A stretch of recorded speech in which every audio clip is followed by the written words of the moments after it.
TikTok, YouTube, Facebook, Twitter, and Twitch, and my other Facebook page or profile, whichever one you're counting first. My name is Jared Budlong. I am running as an independent candidate here in Alabama for governor in 2022.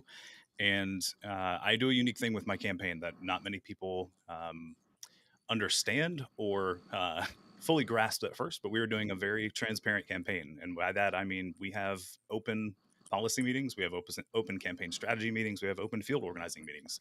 I also have an open, a literal open door policy, or an open office policy. So today we're chatting with Polywitch, who was in, I think, a TikTok live yesterday, if memory is serving, made some comments, was having some trouble scheduling the meeting. So we did it ad hoc, and I did it on my own. But the idea is that you have a way for you to go to my website and schedule a meeting with me. So if you are in Alabama and you want to chat with a candidate for governor who cares about your healthcare, education, and doing something about the slavery system we have in our state, please schedule a meeting. I'm happy to do it. It needs to, we want to be productive with our discussions. It's not going to be a debate. We're not going to be, arguing and yelling back and forth about something. But if you want to talk about our state and making it better for society, bring it on. I would love to have that discussion with you. So today we're sitting down with Polywitch. You can give out as much information as you are comfortable with, or as little as you're comfortable with. This is a public platform, so whatever you would Gotcha. like to say or not say, that is completely up to you. You let me know that you're a resident of Alabama, so that's cool. You don't have to be a resident to be on the calls. I would like you to have a connection to Alabama. So I had somebody on previously who I'm interrupting you, not interrupting, but I'm taking away No, from your you're time. okay. You're okay. I'm listening. I'm learning. One of my other guests in the past was a former Alabama resident who moved away and is upset because she wants to move back. But with the recent decisions with the anti-trans legislation, and I'm sure the Roe v. Wade decision, now that that's finalized, she is too concerned for her kids to move back. So, the conversation was about her missing her family and missing Alabama and wanting to be back here, but not willing to chance it because of the legislation that's been passed. So, I feel that. I can do yeah, a quick introduction if you're okay with it. yeah, whatever you'd like to give. Yep. Okay. I'm 28. I've lived in Alabama my whole life. I'm from Northeast Alabama. Actually up near where the band Alabama is from. I've met them. Just fun fact. I'm a healthcare worker. I work for, without disclosing too much information, because I do work for a major hospital in Alabama, and I don't want my views to sound like they're my work views, Yep. because Understood. obviously totally different. Not saying they're very progressive and great, but I just don't want to cross it over. I'm a healthcare worker that works for a major hospital in Alabama. I'm also part of the LGBTQ community. I'm bisexual, pansexual.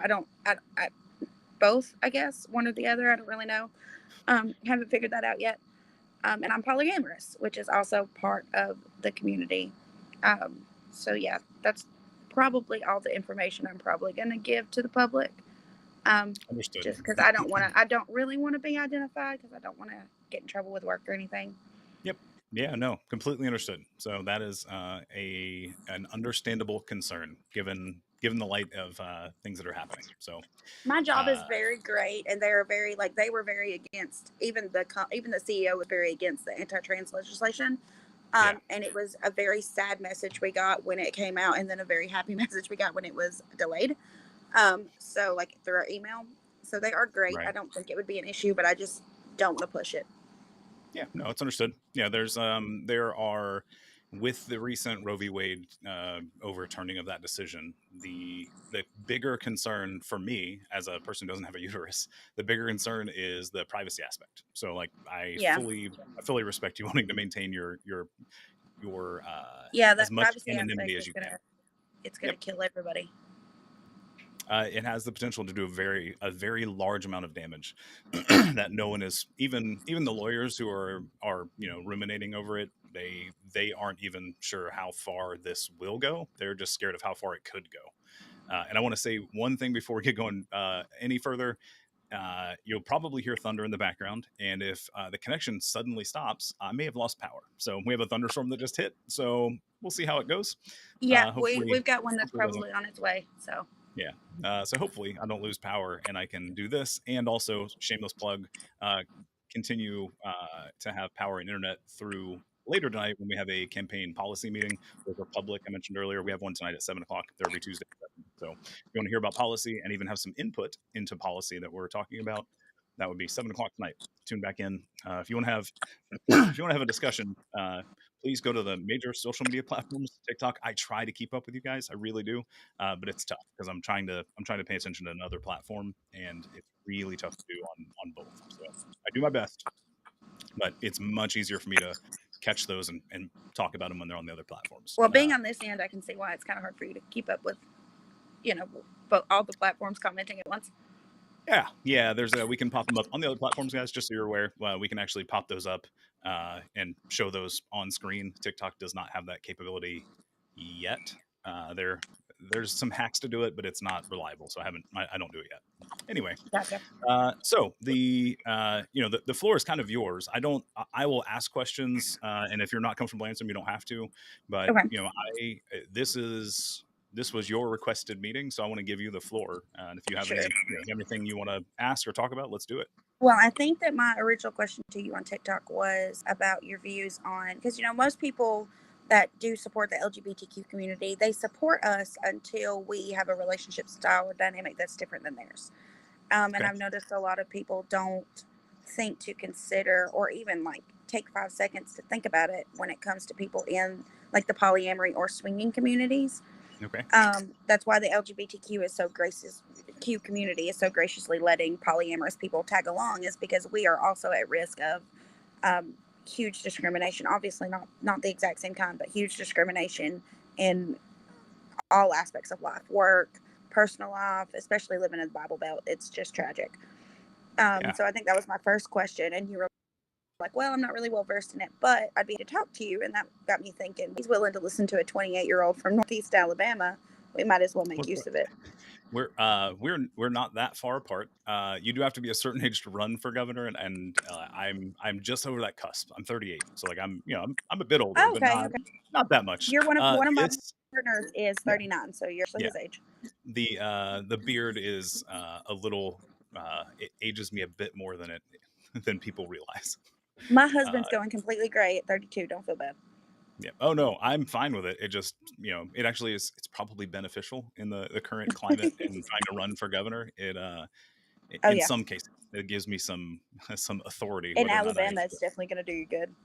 yeah, yeah. So my like polyamory, I don't know a whole lot other than uh, it, there are various relationships that can fulfill different aspects of your needs and desires. Like Yeah, that's like outside of the that, that's kind gist. of Okay.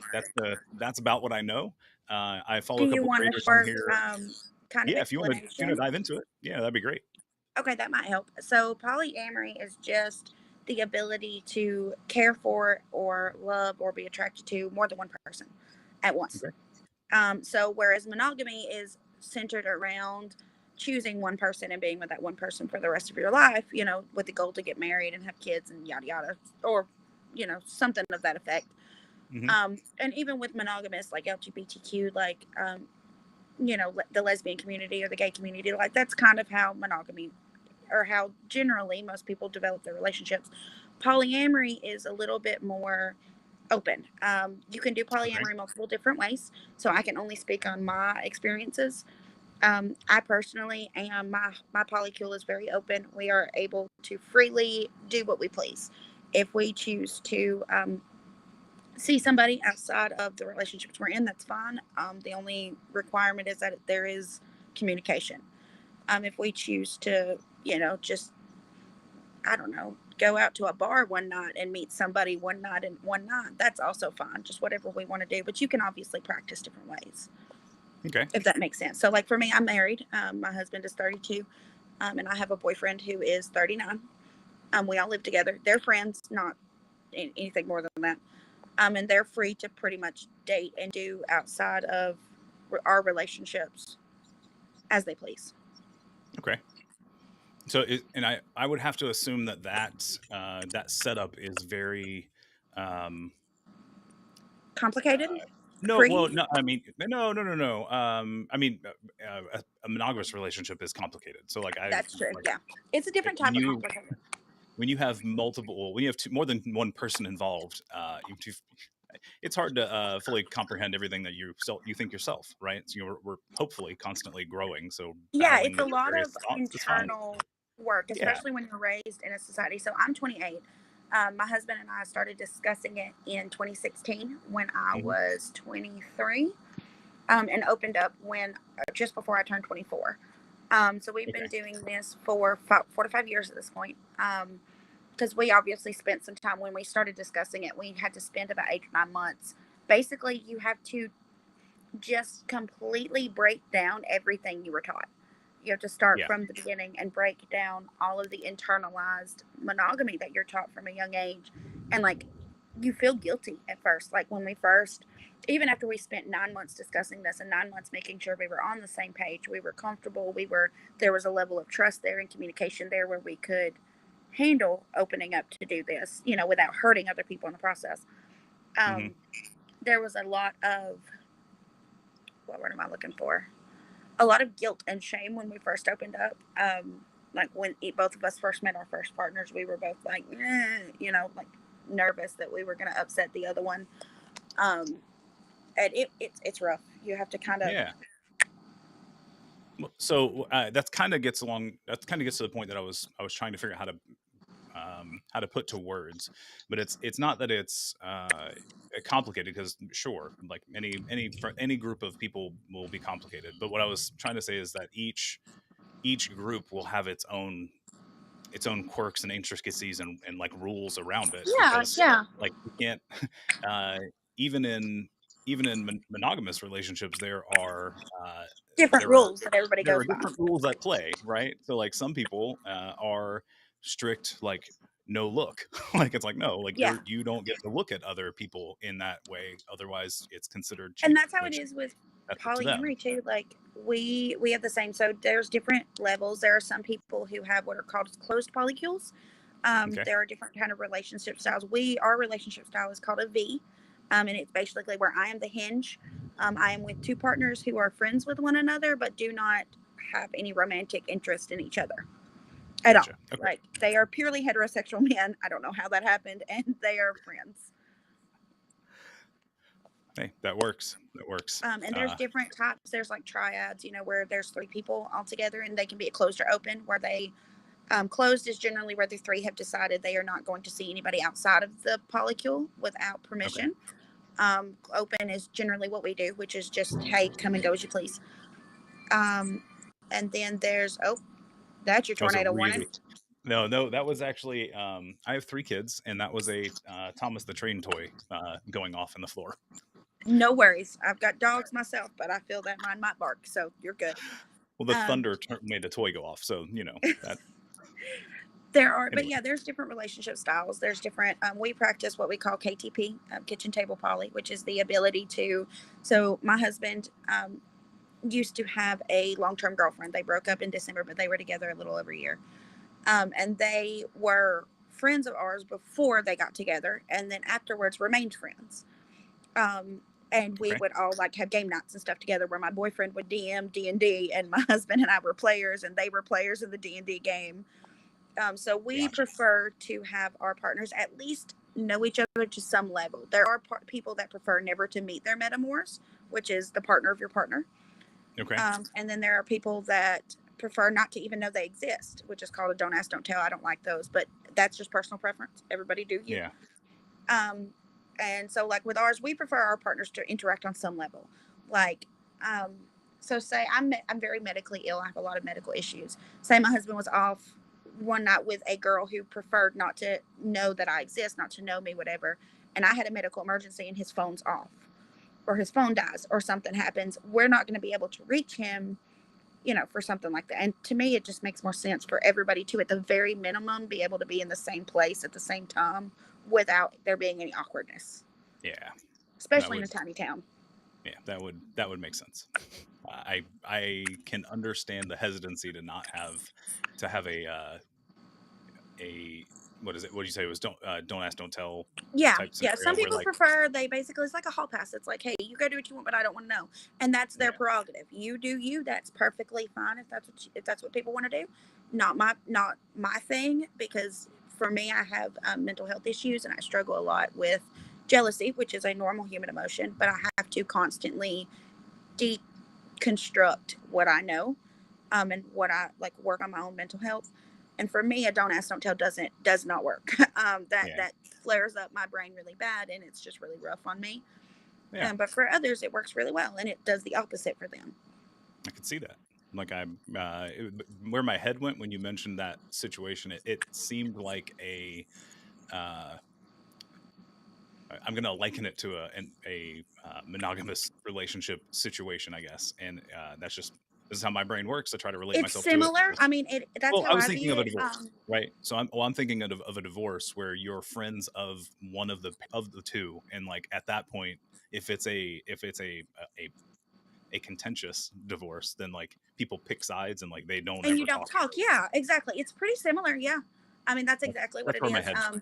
It's the reason I don't particularly enjoy it is because, in my experience as a bisexual woman who's participated in dating apps and stuff since I've been polyamorous, I've noticed that certain, not just guys, women too, just pretty much certain people use don't ask, don't tells, what we nickname DADTs, as a way to cheat. Some people Gotcha. will say, "Hey, I have a DADT," and then you'll find out later that his person never knew, or that person's partner never knew that they were doing this. Yeah. And to me, that's just not like, I don't need somebody's partner's permission, but I want them to know I exist. Yeah. Yeah. Yeah. Well, and that's and it's not even just a. I mean, to jump into the healthcare bit, because we scheduled a Yeah, half an hour meeting. I can go a little bit over, but I we also need have to to. eat dinner, Gotcha. and then I have a meeting at or another meeting at 7, so I want to be able to eat dinner, spend Try some to, time with the yeah, kids, and then jump in the eat meeting. But food and spend some time with yeah, your kids. but we can. Understandable. That actually kind of transitions into the healthcare aspect a little bit for me. Is like having having a person that's involved. Is I don't know if vicarious is the right word. I think it is, but you have a person who's involved in your relationship vicariously. You don't know everything about them, and they may not even know you exist. That seems like it could be It can be a health problematic issue. on a healthcare issue, not even an emotional issue. Like you It may have can solved an be. emotional problem, but you put people at risk medically at that point potentially. Yeah, exactly. So we do have to. That's kind of why I wanted to bring up the polyamory and the healthcare issue together, was because for me, I've noticed. So I guess I'm gonna just kind of dive into why I was asking you this question. A lot of Yeah. people with LGBT who support LGBTQ community protections, they don't think about us, and they don't want to protect us, because to them, to a lot of monogamous people, it looks like cheating with extra steps. I've had that said to me before, and I'm I just think I've like, heard dude, that. that is Yeah. no, no, no, no. The difference is consent. Yeah. But so I have noticed a lot of bias in the medical field, not as a worker, but as a patient. It is Gotcha. so when I went through DHR to get my brother, I got him at 16 in 2018. Through DHR, I became a familial foster parent and then got custody of him. That was in March, got custody of him in October. We had to completely hide this whole aspect of our lives because they would have taken him from my care. Yeah. And I it's it can. was it was terrifying. Like, luckily neither one of us were dating at the time. We weren't seeing anybody, so we just shut it down for a little while because he was more important, obviously. But he knew. I mean, he was at our wedding. He was aware. Like, he's my brother. We're 9 years apart. But we had to, the fact that I could not be honest with the court, with our worker, Yeah. and had to hide a part of myself and hide a part of my husband Yep. from this worker completely, and was terrified about them finding out. Especially because at the time my mother was dealing with some mental health issues and being very vindictive. It's just, and I've noticed a lot of that same bias, not only in court systems, but in healthcare. Like, I'm terrified to walk into a new doctor's office, and I'm very chronically ill, and tell them I'm polyamorous. And now it's important for them to know that, Hmm. because one, so my gynecologist, I had a hysterectomy in December, and he's absolutely great. He knows and is very great about it. When he came into the practice and I swapped to him, that was the very first discussion I had with him. But even in the practice that I see, I cannot see the nurse practitioner there because she won't see me because I'm poly. She Yeah. doesn't agree with it, and she won't. Yeah. There's another one in the town that I'm from, that is, or well, the area that I'm from, that I had a then friend, we're not friends anymore, but I had a friend at the time who was seeing her. She's an OBGYN. And she had seen her for months at this point, like 6 to 8 months, and had not disclosed that she was poly because she was kind of feeling her out first, right? She finally goes in there and discloses and says, hey, I'm polyamorous. She's been doing it longer. They've been doing it longer than we have, you know, um, that sort of thing. And this woman looks at her, calls her, can I cuss on this? Like, do I need Oh, to watch yeah. what I say? Nope. Calls her a whore, states Yeah, that she is not welcome in her practice anymore, and states that she's lucky she doesn't get her children taken away. man. Yeah, so, and I don't know how to, I don't know how to like, I have a phrase that I've been using, and I use it intentionally, but some people Okay. don't like the I'm autistic, so genericness of it. bluntness is great. Well, no, it's the genericness of the comment is that what people don't like. Some people have Oh, you're taken good. yeah, well, so the my not the tagline for the campaign, because that's back the beard, because it stands out and no politicians run with beards anymore, so we're going to stand out and do something fun. But I like it. the my actual, like, the thing that I'm trying to live by through this campaign in life in general, but through the campaign, is that I believe every human deserves a life of dignity, and I like that. And I mean everybody. I don't just mean like everybody looks like me, or like the normal, air quotes, I like that. I like, like that a lot. I think you that know, that is the, just generic enough. yeah, and it should be. Some people will It still, should. and if you go to my website and you look at my positions on things, I hope it's clear. But I had somebody ask about, I don't know, I can't remember which one it was, but somebody asked about a specific aspect of humanity, and they were like, like, well, like, do you care about indigenous folks or something? I was like, uh, I literally meant everybody. Like, I use the term intentionally, but I understand that it could be used generally without meaning it. But my Yeah. problem, and the reason I've pushed back when people say anything, is like, as soon as I start trying to name groups, I will leave someone out. Like, that's just, like, you can't help it. Yeah. There's I just so can't many people. practically name every group. Like, there are Yeah. so many intersectional groups that's like, oh well, do you care about like black queer people or just black straight people? And I'm like, well, I said queer and black. I meant both. Like, I meant Yeah. everybody. Like, I didn't mean them as separate groups. I meant everybody. Like, I have literally. some of the same aspect as being a healthcare worker. To me, everybody deserves everybody deserves respect and dignity until they've like my view on life is everybody deserves respect and dignity until they've done something to harm someone else and lost it. And at that point, that it's not necessarily that they don't reserve respect and dignity, they just might not get it from me. Yeah. So my pushback would be, uh, in the current situation, like the way our society is set up. I have a hard time blaming practically any action wholly on the person themselves. Like, I Well, when I just, say that, I mean I am very much a doormat. I am very easy to, very naive, and I'm very innocent in certain ways. So when I say that, I mean people that commit horrendous crimes, like horrendously hurt people. That choose to hurt children or hurt animals yep. or hurt innocents like that. Nuh That at that I, point, that's where my care stops. I have to clarify what I mean. So, uh, just because they deserve dignity, it doesn't mean they should have free range to hurt more people. That's true. So, like, But they still deserve to be treated like humans. yeah, like, they still have basic rights. And the example I give is like our prison system, right? Like, so we have people that when you're incarcerated, uh, if you make money, it is slave, well, so whatever, it's Slave slave. labor. Yeah, it is. It's Yeah, slave labor. it's slave wages, it's slave labor. You get 15 to 25 cents an hour was the last count that we've gotten from the Holy state. It cow. was like 2016, I think, 2018. They don't officially give those numbers out for obvious reasons. Obvious reasons, yeah. Uh, but that's the last count that I could find articles that confirmed it, at least on their own. And you know, whether or not you agree that people should um, get treated better, I need people to understand, just from a purely material aspect, when you are incarcerated, you don't get things for free. Like, if you have to go to a medical appointment, like, you end up paying for some of that. They still have, like, essentially copays, if I remember the way way that part works, I'm still trying to. It's not very clear. They don't. You have to find people who have done the research third party and then report on it, because it's not.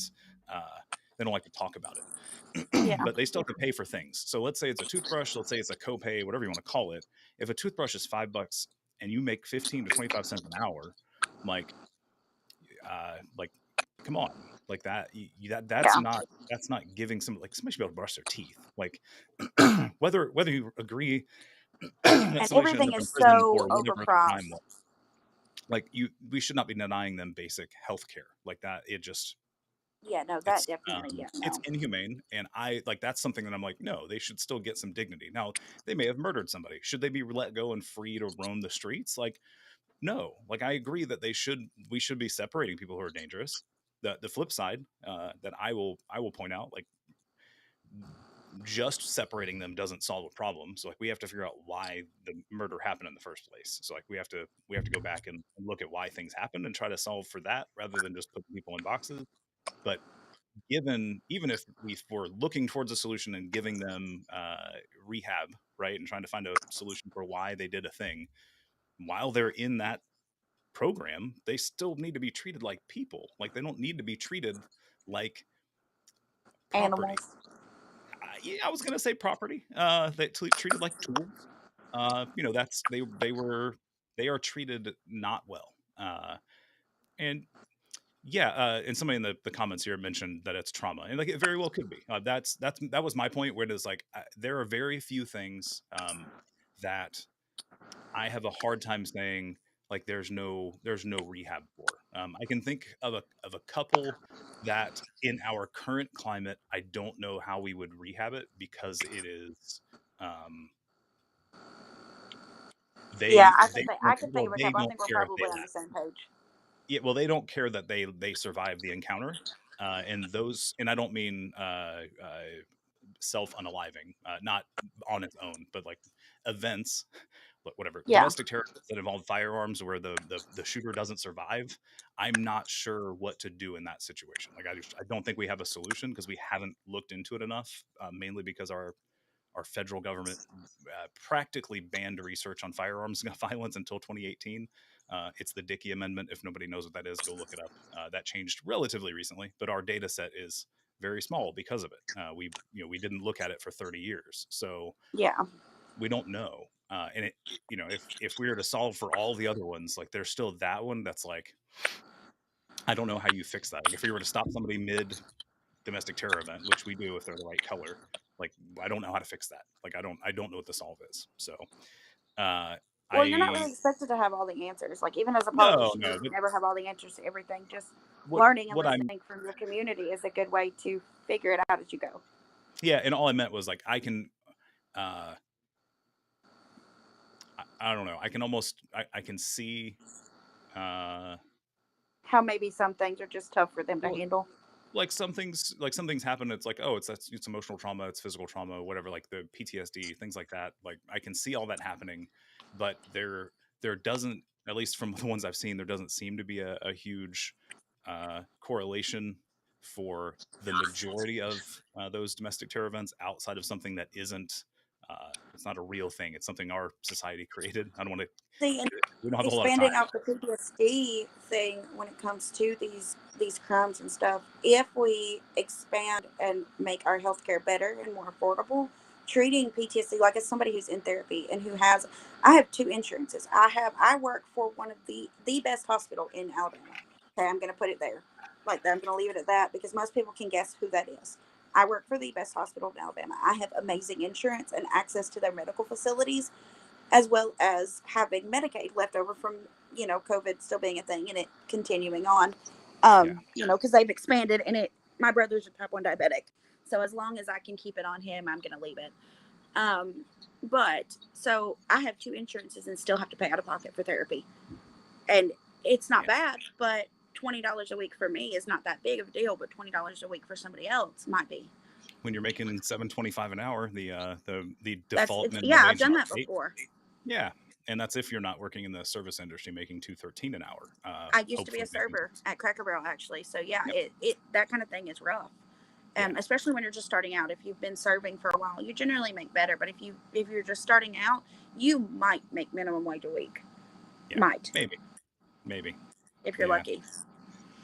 So I do want to wrap it up because I want to make sure I go Yep. down and spend some time with the kids before I have another I meeting. guess my Dinner, but point for this and my yeah, thoughts that I want to leave you with, so you can like think on them and kind of see, as somebody who's polyamorous and LGBTQ, we have a lot of, and in the healthcare thing, we have a lot of things stacked against us. We get just as much. Like, I have to be very careful at work. Luckily, my work coworkers know, and they are wonderful about it. They generally, if they don't agree with it, I don't know because they've not said anything. right, Most of my younger coworkers ask me questions, and I'm friends with, and we're good. Um, but it's, I was terrified going into work for this hospital, terrified they have what's called a morality clause, and a lot do. A lot of day and age still have a morality clause for teachers man. and for healthcare workers that states if you're doing anything outside of what are the standard morals, which is monogamy, Right. vanilla relationships, that sort of thing, anything like that, you are subject to termination, like just for no reason. And who I love should not affect my job. And I know that the lesbian and gay community and transgender community deal with that as well with morality clauses, but it's still a thing. And you have to be careful what doctors you go in to talk to as somebody that's part of that community and that deals with polyamory, because you might get not only, thrown out of your doctor's office, which is one thing, but you might have a doctor call CPS on you if you've got kids, or Yeah. DHR, as we call them in Alabama. Yep. So, and Yeah. I think that's where protections need to expand to include those of us that have different Yeah. relationship types that aren't the norm. So like I want to do two things. You just hit on something that I want to point out because it doesn't get talked about enough. And then somebody asked a question on TikTok, and I want to make sure I answer it. I can't ask any more after this, so come back at Gotcha. a later time and put another comment in TikTok. But you mentioned instead of CPS, it's DHR, and like that's Department of Human Resources, and like the fact that we name the group that's in charge of our adoption and foster care the Department of Human Resources, and then we applaud the director of that department for increasing the number of abortions. I think something just cut out. TikTok, can you still hear me? Not abortions, adoptions. Sorry. Uh, TikTok, can you still hear me? Because I think I cut out everywhere else, though. I don't know what happened. Okay, I can still hear on TikTok. So if you can still hear me everywhere else, I hope. Anyway, the Department of Human Resources, it's weird that we call it Department of Human Resources and then it's in charge of adoptions and foster care. And they applaud the director for increasing the number of adoptions. And if you go look at the leak of the Roe v. Wade reversal, like they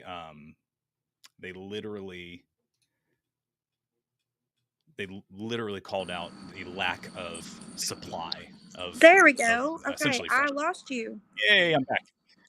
Yeah, everybody else said they could still hear me, so I think it was something on your end. So, and then I I'm not. accidentally I'm said sorry. abortion instead of adoption. So, whoops, that was a Freudian slip on me. But and that is how you correct a Freudian slip for anybody who has seen the other video going around from somebody else who said something atrocious and then is now backpedaling a day later.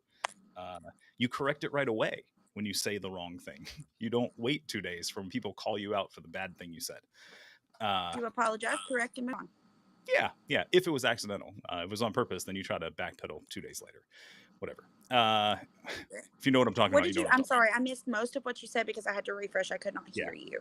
No, it was basically just calling out the fact that we have a Department of Human Resources instead of Child Protective Services, and that department is applauded for increasing the number of adoptions rather than like reducing the trauma to our kids in our state. It's disgusting. I will say from my own experience, they were for all intents and purposes more concerned with sticking my brother back in a home he didn't need to go to instead of moving him. Yeah. Like my mother went through DHR 5 times total before I gained custody. And the fourth time my grandparents gained custody, but my mother has went through DHR 5 times total in like domestic violence situations and just drug use situations, things that they should not have put him back in. So Yeah. from my personal experience, I didn't experience that part. I experienced more of them going, here, let's put him back with his parents when that's not where he needed to be. Right. But Yeah. I just I'm hearing from there needs to be a balance. too many people that are calling themselves foster care and adoption survivors, and like when you have It's people that are going through the horrifying. system and calling themselves survivors, like there's something needs to get looked at. I'm not saying there aren't times where adoption and foster care makes sense, but uh, it seems It backwards to definitely, applaud yeah, it needs to be increasing a numbers. middle ground. Like there needs to be a middle ground on it, honestly. Yeah. So the other question, because it's pertinent, is the Roe v. Wade overturn. And for the record, if you have a uterus, you deserve access to an abortion, whether you want or need it. I do not care. Our state does not agree with you that right now, but I will do my best to get you access to that health care. Anyway, so hopefully it answered I, as a fellow that uterus question. holder, we appreciate that. Yeah, it's none of my business. Uh, Amberlin, food deserts shouldn't exist. Food is a necessity; like it's literally required to live. So we need to figure that out. I don't have that as a part of my platform specifically, but is that something you want to talk about? Like, join the team and let's figure out a way to propose ways to fix it. I'm all for coming up with ways to improve people's lives. So I know you're uh, getting ready to get off, but just for yeah, everybody listening, like he has been great about working with me to get me set up to do this. And even though I didn't know it was going to be a live stream till last minute, till like he sent me the link earlier, which I'm cool with. I'm cool. yep. Sorry. He has been absolutely wonderful with talking to me privately and trying to get this set up so he can talk to, like I said, a 28-year-old from Northeast Alabama. So just you sitting down and speaking to me about it earned my vote. The fact that you're willing to listen and learn has been something I wanted to see from Alabama candidates that I've not seen since I became old enough to vote. And I know I'm young, so a lot of people may or may not listen to me, but Uh, and that's fine. I would rather listen to you than people that are older than me.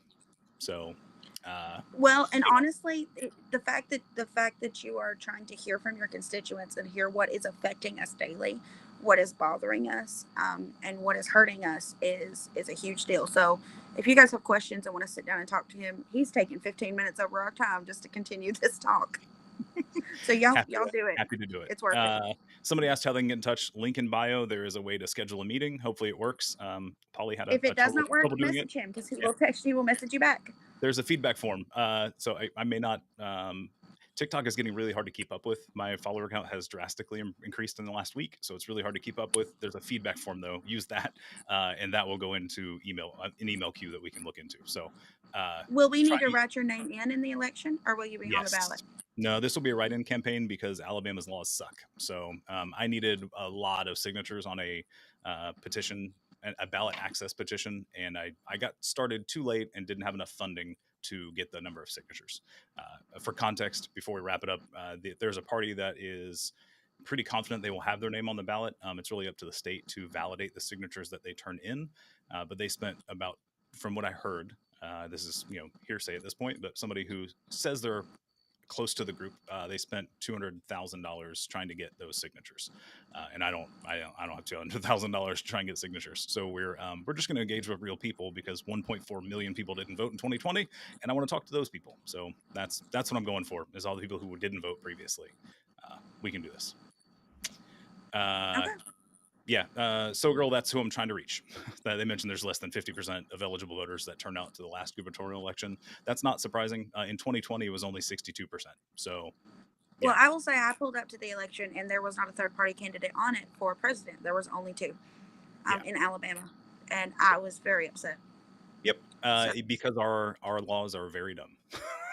You have yeah, to you have to get a very large number of, well, it's a percentage of the electorate that you have to get to sign a piece of paper, and by that I mean a literal piece of paper, uh, for your new party or candidate to get on the ballot. And they don't care if oh wow. it's a person or a party; it is the same number for the statewide or presidential like size elections. So it's frustrating, but you'll have a good night. Come back in about 45 minutes if you want to hang out for a campaign policy meeting. We're going to be talking about healthcare, education, and the slavery system that we have in Alabama. I don't think there's anything that has come up that is outside of those three that we would want to discuss. So it'll be one of those three or a spectrum of those. So y'all have a good night, and I will catch you later. Good night. All right. Thank you.